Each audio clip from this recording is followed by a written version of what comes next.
पोटली जैसे जैसे चढ़ाते जाओगे ये घुटना बदलने की जरूरत नहीं पड़ेगी, डुकरिया ऐसी चलेगी। चक्र और क्या कमरा भी है शादी आई एक में 6 भरा, 6 इसलिए भरा तुम रात भर सत्संग करो, भजन करो, स्मरण करो, और जितना सत्संग का आनंद हो सकता है। अपनों के बीच में तो हमेशा रहते हो, पर दूसरे को एडजस्ट करना तो सीखो। जरा विचार करो, तुम अपने कमरे में दूसरे को एडजस्ट नहीं कर रही तो ऊपर जाएगी तो भोलेनाथ कैसे एडजस्ट करेगा? सोचो तो सही है, विचार तो करो।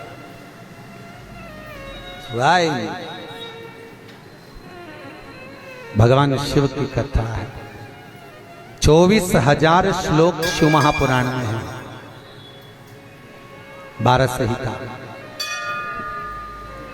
और एक एक संहिता भगवान शंकर को समर्पित है। भगवान शिव 6 सूत्र शिव महापुराण के हैं कि शंकर को पाने के 6 सूत्र बताएं। पहला, मस्तक पर तिलक लगा दो, त्रिपुंड लगा दो, नहीं लगा सकते तो गले में रुद्राक्ष की माला पहन लो। इतना भी नहीं कर सकते, तीसरे नंबर का सूत्र है कि भगवान शंकर का मंत्र जाप कर लो, नमः शिवाय, ओम नमः शिवाय। ये भी नहीं कर सकते तो मंदिर में शंकर जी को 1 लोटा पानी चढ़ा दो, चौथा सूत्र। 5वां सूत्र है, इतना भी नहीं कर सकते तो किसी शंकर के मंदिर के पास में से निकल कर चले जाओ तो शंकर के मंदिर का शिखर का दर्शन हो जाएगा। शिखर दर्शनम सर्व पाप नाशनम, बस उतना भी बहुत है। ये 5। और 6ठे नंबर का सूत्र है, अगर इतना भी नहीं कर सकते तो पूरी जिंदगी में अगर 12 ज्योतिर्लिंग पर पहुंचकर शंकर की कथा को सुन लोगे तो फिर दूसरा जन्म नहीं होता साहब। ये 6 सूत्र शंकर को पाने के हैं, भगवत भक्ति को पाने के हैं, भगवत तत्व को पाने के हैं। 6 सूत्र है, शंकर का अनुमोदन करें। ऐसी कौन सी भूमि है, ऐसी कौन सी जगह है जहां शंकर नहीं है? हर जगह, हर तत्व में, कण कण में, हर जगह पर वही तो समाया है। बस हमारे नेत्र परखैया नहीं है, इसलिए हम पहचान नहीं पाते। बहुत दुनिया के लोग बहुत कम पहचान कर पाते हैं। बस अंतर तब आता है एक घर के बुजुर्ग माता पिता को और एक परमात्मा को लोग अंतिम तक नहीं पहचान पाते। अंतिम तक बहुत कठिन। माता पिता सब कुछ दे देते हैं बच्चों को, एक सास अपनी बहू को जब पसंद करके आती है, जो सास कभी अपनी देवरानी जेठानी के एक अंगूठी नहीं दे वो हाफ सेट दे के आ जाती है। सोचो जरा, विचार करो। खुद कैसी भी साड़ी पहने पर बहू को एक से बढ़कर एक चढ़ावे में चढ़ा देती है, तैयार होने का डब्बा भी देती है, नंबर की चप्पल भी देती है, सब कुछ देती है। शादी नहीं होती उससे पहले ना जाने कितना सास बहू को दे आती है। कितना विश्वास सास का बहू पर होगा। और बहू जब पहली विदाई में घर से सास के यहाँ से जाती है तो अलमारी में ताला लगा के चाबी घर ले जाती है। सोचो, सास ने कितना विश्वास करा, सब कुछ दे दिया, और बहू ने ऐसा विश्वास करा कि चाबी तक बटोर के पहली विदाई में ले गई। पहली विदाई क्यों? क्योंकि नंदे आई हैं, डोकरी निकाल के ना दे दे कच्छू। विश्वास कहाँ, भरोसा कहाँ, पूर्ण तक कहाँ है? भगवान शंकर की कथा कर रही है। 6 सूत्र में से अगर एक सूत्र भी भगवान शंकर का आपकी जिंदगी में आ गया तो जीवन का आनंद देने वाला हो गया। ध्यान देना, कन्यादान जो तुमने करा है उसका पुण्य तुम्हारे मरने से पहले हो सकता है कि समाप्त हो जाए। अन्नदान जो तुमने करा है उसका पुण्य हो सकता है तुम्हारे मरने से पहले समाप्त हो जाए। क्योंकि कई लोग कहते हैं हमने कन्यादान करा, हमने वस्त्र दान करा, हमने मुद्रा दान करी, हमने स्वर्ण दान करा, हमने अन्न दान करा, हमने भागवत कराई, हमने रामायण करवाई, हमने गीता करवाई, हमने तीर्थ करे, हमने व्रत करे। ये सारे पुण्य तुम्हारे खाते में हैं। एक पलड़े में तुम्हारे पुण्य रखे हैं, पर एक पलड़े में जो पुण्य इकट्ठे करके रखे हैं तो पाप भी तो देखो कितना करो। आप भी तो देखो, मालूम पड़े मुंह से किसी की निंदा कर दी, उसी पुण्य में से कम हो गया। हुआ कि नहीं हुआ? अरे बोलो तो सही, अब 200 रुपए लेके आई थी, अब 200 रुपए में से खर्चा करते जा रहे हो तो होगा कि नहीं होगा खर्चा? थोड़ा गलत बोल दिया, पुण्य समाप्त हुआ। किसी को अपशब्द बोल दिए, पुण्य समाप्त हो गया। किसी के लिए गलत देख लिया, पुण्य समाप्त हो गया। किसी के लिए गलत सुन लिया, पुण्य समाप्त हो गया। हमने पुण्य तो बहुत कमाया, हमने ढेर पुण्य इकट्ठा करा। कन्यादान, वस्त्रदान, अन्नदान, मुद्रादान, स्वर्णदान, भागवत, रामायण, गीता, यज्ञ, अनुष्ठान, संत पूजा, गुरु पूजा, सब कुछ करी, पुण्य तो ढेर इकट्ठा करा। पर मरने से पहले ये सारा पुण्य तुम्हारा बोलने से, अपशब्द कहने से, ताना देने से, निंदा सुनने से, गलत देखने से समाप्त हो गया। पर शिव महापुराण की कथा कहती है सारे पुण्य तुम्हारे मरने से पहले भले समाप्त हो जाएंगे, पर शिव महापुराण की कथा यदि तुमने भूल से भी 5 मिनट की भी सुन ली तो वो जिंदगी भर अटल और अमर हो जाती है, वो कभी समाप्त नहीं होती। शिव महापुराण की पुण्य कभी समाप्त नहीं होता। शंकर का किया हुआ पुण्य कभी समाप्त नहीं होता।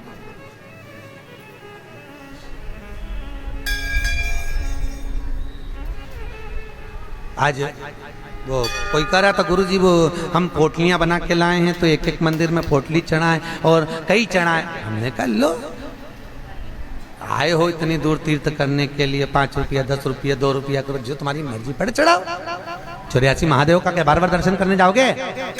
ब्रज 84 कोस की परिक्रमा तो तुमने ना जाने कितनी बार लगा ली होगी ब्रजमंडल में पहुंचकर, पर 84 महादेव का दर्शन करने के लिए आए हो। और वो 84 महादेव जिसको स्वयं भगवान शंकर की बहन छिप्रिया ने प्रकट किया था, शंकर के ही रूप तत्व से 84 रूप में उनको प्रकट किया।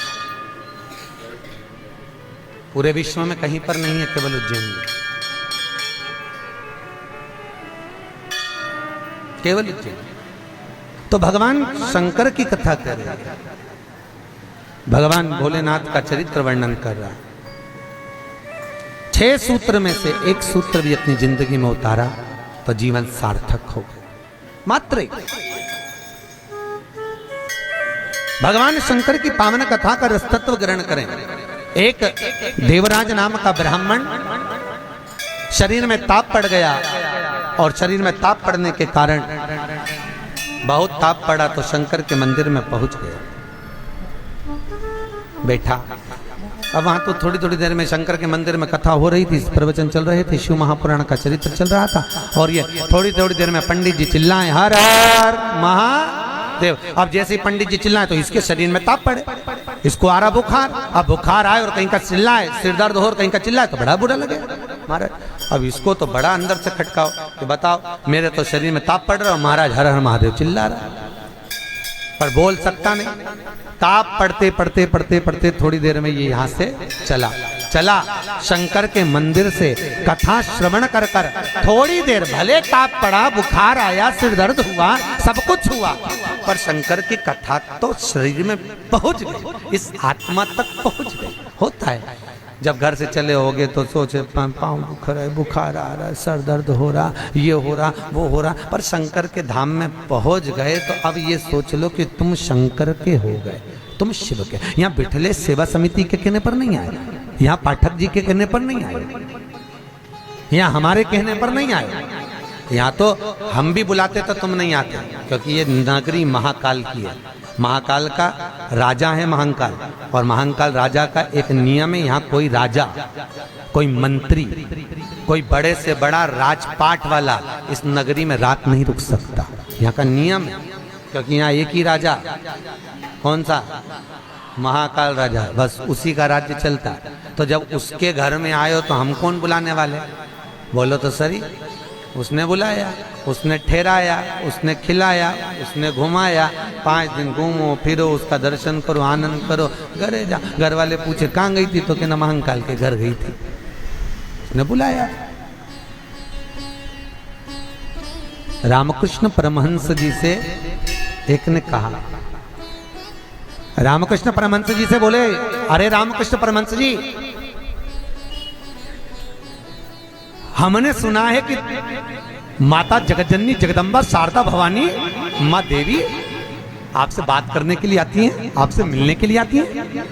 रामकृष्ण परमहंस जी ने कहा, तो रामकृष्ण परमहंस जी, अगर देवी जी तुमसे मिलने आती हैं, देवी जी तुमसे बात करने आती हैं, जगदम्बा तुमसे मिलने के लिए आती है, तो रामकृष्ण परमहंस जी एक काम करो ना, एक आध बार माता जी को हमारे घर भी भेज दो। हंसी उड़ाने वाले तो कुछ भी बोल देते हैं, एक आध बार माता जी को हमारे घर भेज दो। रामकृष्ण परमहंस जी ने कहा ठीक है, एड्रेस बता दो, देवी जी को तुम्हारे घर भेज दें। बोलो एड्रेस क्या है? उस व्यक्ति ने कहा फलाना गली में, फलाना मोहल्ले में, ये वाले मकान में, इस नंबर में, इस जगह पर मैं रहता हूँ। रामकृष्ण परमहंस जी ने कहा, स्वामी विवेकानंद के गुरु रामकृष्ण परमहंस जी कहते हैं, जो एड्रेस आपने दिया ये तो आपके घर का है, ये आपके घर का एड्रेस है, आपका एड्रेस दीजिए, आप कहाँ रहते हो? उसको लगा मैं दुकान पे रहता हूँ, तो हो सकता दुकान का मांग रहा है, उन्होंने दुकान का एड्रेस दे दिया। रामकृष्ण परमहंस जी बोले ये तो दुकान का एड्रेस है, आप कहाँ रहते हो, आपका एड्रेस दो। तो रामकृष्ण परमहंस जी के शब्द सुने तो उस व्यक्ति ने कहा ये हमारा ही तो एड्रेस है। रामकृष्ण परमहंस जी बोले जिस घर का एड्रेस दिया वो तो घर का है, जिस दुकान का एड्रेस दिया वो तो दुकान का है, कि दुकान यहाँ है वो वहां घर है, तू कहाँ रहता है, तेरा एड्रेस बता, तो रहता कहाँ है? रामकृष्ण परमहंस जी के शब्द सुने, उसने चरण पकड़ लिया और रामकृष्ण परमहंस से पूछा आप बताओ कि मेरा निवास कहाँ है। रामकृष्ण परमहंस जी कहते हैं इस शरीर का आखिरी निवास तो शमशान है, मनुष्य वहां निवास करने वाला है। बस ये आत्मा परमात्मा के चरणों में रहे और शरीर आखिरी में वहां पहुंच जाता है, आखिरी में। बड़े आश्चर्य में लोग बताते हैं हम वहां रहते हैं, तुम नहीं रहते, तुम्हारा घर रहता है, तुम चले जाओगे घर में ही रह जाएगा, अभी तुम्हारा एड्रेस है फिर तुम्हारे बेटे का हो जाएगा। अरे बोलो तो, फिर बेटा गया पोते का हो जाएगा, पौता गया पर पोते का हो जाएगा, वो तो घर का पता है, तुम्हारा एड्रेस क्या है, तुम किस पते पे रहते? अताना पता जबरदस्ती के लापता घूम रहा, काय का पता तुम्हारा? जबरदस्ती के छाती ठोक के मेरा घर मेरा घर मेरा घर। एक आध दिन यमराज आई गया, उठा के ले गया, सब धाड़ धाड़ रोएंगे। 2-3 महीने के बाद, 4-6 महीने के बाद बेटा नेम प्लेट निकाल के खुद की चिपका देगा, मेरा घर काय का घर तुम्हारा?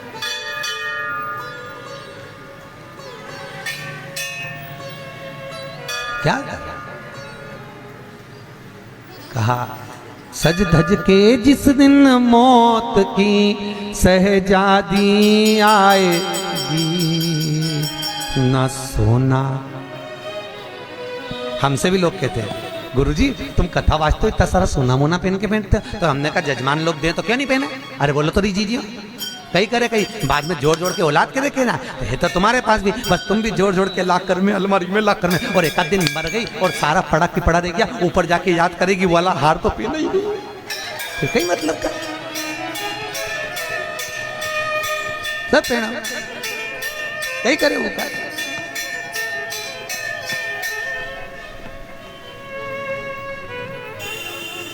उसका करे क्या? जितनी साड़ी धरी है सब पहन लो जीजियों, बाद में किसी काम की सब धरी रहता है। ऊपर जाती जाती यमराज सेकेगी, नीली वाली तो पहनी नहीं थी, अभी पीको लगवाई थी, एक बार फिर से छोड़ दे वंश मोर, फिर से छोड़। भगवान भी यमराज भी कहेगा चल ऊपर चल, अब कहीं नहीं पहने, ले गया वही करे। खूब जोड़ा, आखिरी में यही छोड़ा, और फिर इतना बड़ा फोटो टंगा, उनमें प्लास्टिक के फूल की माला, और वो भी पंखा में माला यूं हिले, पंखा में माला हिले और डोकरी फोटो में स्माइल दे। वो डोकरी भी इसलिए स्माइल दे कि बेटी हम भी जोड़ जोड़ के मर गए, यही टंग गए, तुझे भी टंगना है, इसलिए डोकरी भी हंसे, यही टंगे से जोड़ो। कुछ नहीं खाया, खूब जोड़ा, खाना खाने की फुर्सत नहीं थी, 7 सवेरे 8 बजे से रात को 10 बजे तक दुकान नहीं छूटे। एक एक ग्राहक के लिए बैठा दिया और आखिरी में सब छोड़ के घर के लोग अर्थी पे भी ले गए तो बांध के ले गए। सबको मालूम है मर गया, उसके बाद भी ना जाने लोग क्यों बांध के ले जाते हैं। और खींच खींच के बांध, खींच और खींच और खींच। अरे सबको मालूम है मर गया, कोई भगेगा थोड़ी ना, काय को खींच, हल्की बल्कि बांध दो, ले जाना तो है नहीं। और खींच खींच के बांधी, क्योंकि इनको डर इस बात का लग गया, उठ के भग गया। अब उनको तो कुर्सी भरना, उसकी जगह दूसरे को ले गया तो इसी को ले चलो, जैसे कहा करो उसका क्या। सज धज के जिस दिन मौत की शहजादी आएगी, न सोना काम आएगा न चांदी। छोटा सा तू कितने बड़े अरमान हैं तेरे, मट्टी का तू सोने जैसा मान है तेरे। मेरे को नहीं जानते, मेरे को नहीं पहचानते। अरे भेरू तुझे तो सब जाने, मेरे को नहीं जानते। मट्टी का तू सोने जैसा मान है तेरे, मट्टी की काया एक दिन मट्टी मिल जाएगी, न सोना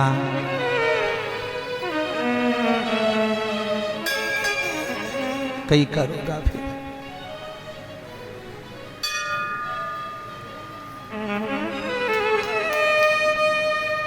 गीता वाटिका गीता प्रेस में कथा बाची, क्या 3-4 साल हो गए गीता प्रेस गीता वाटिका। उन्होंने कहा गीता वाटिका वालों ने, गुरुजी हमारा गीता प्रेस वालों की ओर से कैंसर हॉस्पिटल चलता है गोरखपुर में, आप चलिए। देखने गए, बड़े बड़े करोड़पति भी अटैची लेकर पैसे की खड़े थे कि मेरे पिता के कैंसर ठीक कर दीजिए। इनका ये पत्नी का कैंसर, अटैचियों में माल भरा था और कह रहे थे ये ठीक कर दीजिए। अटैचियों में माल भरा, काम आ सकता है, अटैची भर कर रखी हुई है। पर शिव महापुराण की कथा कहती है, जहां पर औषधि भी काम नहीं करती वहां पर शिव की करुणा काम कर जाती है और कृपा बरसा देती है। शिव की कृपा, शंकर करुणा कर। तुम एक बार विश्वास रखो उस शिव पर, उस शंकर पर। देवराज ने प्राणों को त्यागा, प्राणों को त्यागा तो भगवान शंकर के धाम में चले गए।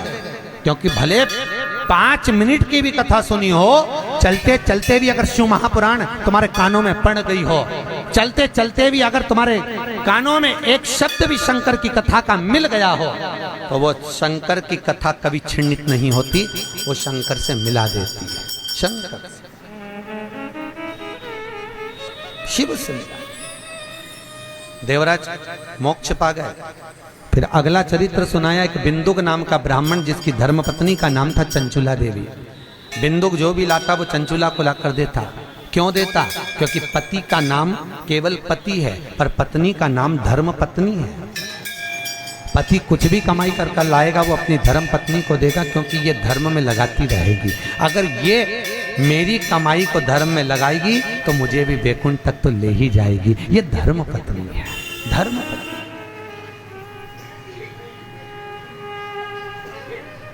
एक कथा के मुख्य यजमान गोपाल मंदिर वाले महाराज जी बने हैं, पंडित जी, पाठक जी, परंतु इनके मन में कथा का आया ना आया वो बात की बात है।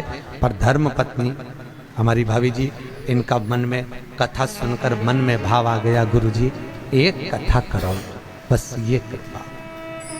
जिंदगी में एक बार शिव महापुराण, फिर ठाकुर जी की जो मर्जी, भोलेनाथ की जो, पर शिव पुराण तो करा।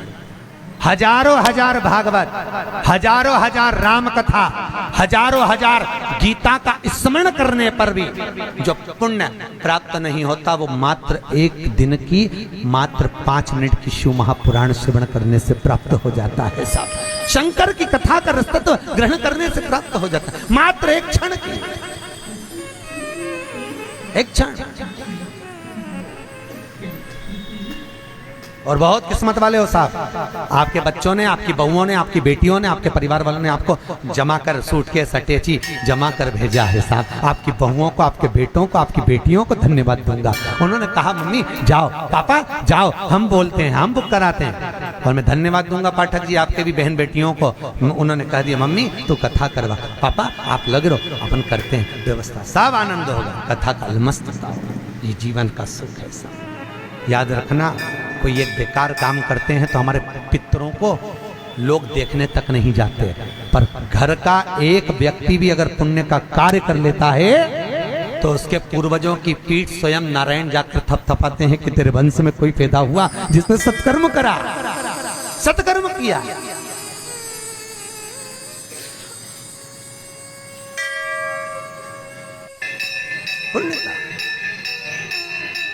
और ये मुख्य यजमान जो बने ये बहुत करोड़पति नहीं है, मंदिर के पुजारी जी हैं।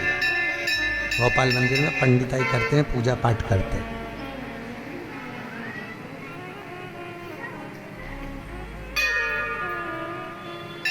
उसमें भी शायद मेरे हिसाब से, मेरी सोच से तो 3-4 हज़ार रुपये महीना कुछ मिलता होगा। उसके बाद भी मन देखिए कि नहीं, कथा रसतत्व हो, श्रवण कर, जीवन का सुख पाए। और ये इनके ऊपर जो कृपा हुई है ये पूर्वजों की हुई है कहीं, और आपके ऊपर जो कृपा है, आप जो यहाँ महाकाल की नगरी में बैठे तो तुम्हारा तो है, पर तुम्हारे भी पितरों की ना जाने कितने पूर्वजों का आशीर्वाद होगा। उन्होंने धक्का मारकर तुम्हें महाकाल की नगरी में भेज दिया। कहीं पूर्वजों की, कहीं पितरों का आशीर्वाद, कहीं आहूत और वासुकों का आशीर्वाद जो हमको परमात्मा की शरणागति तक लेकर जा रहा है, भगवान के चरणारविंद तक। बिंदु को जो लेकर आता वो चंचुला देवी को देता, चंचुला देवी उसको भोग में लगा लेती, पर चंचुला कभी धर्म में नहीं लगाती। धर्म पत्नी का लक्षण है कि पति की कमाई का एक अंश निकाले और वो ले जाकर कहीं सत्कर्म में, कहीं धर्म में लगा दे। एक अंश निकाल कर वो धर्म में लगाए तो धर्म पत्नी है। पर आजकल की पत्नियां ऐसी हैं, निकालती तो हैं पति की कमाई का प्रसाद, डेंटिंग पेंटिंग में लगाया थी, वो धर्म में लगा ही नहीं पाती, धर्म में लगे ही नहीं। वो कितना ही प्रयास करें। कई माताओं की आदत रहती है हर बार सोचे सत्यनारायण की कथा कराऊंगी, सत्यनारायण की कथा कराऊंगी,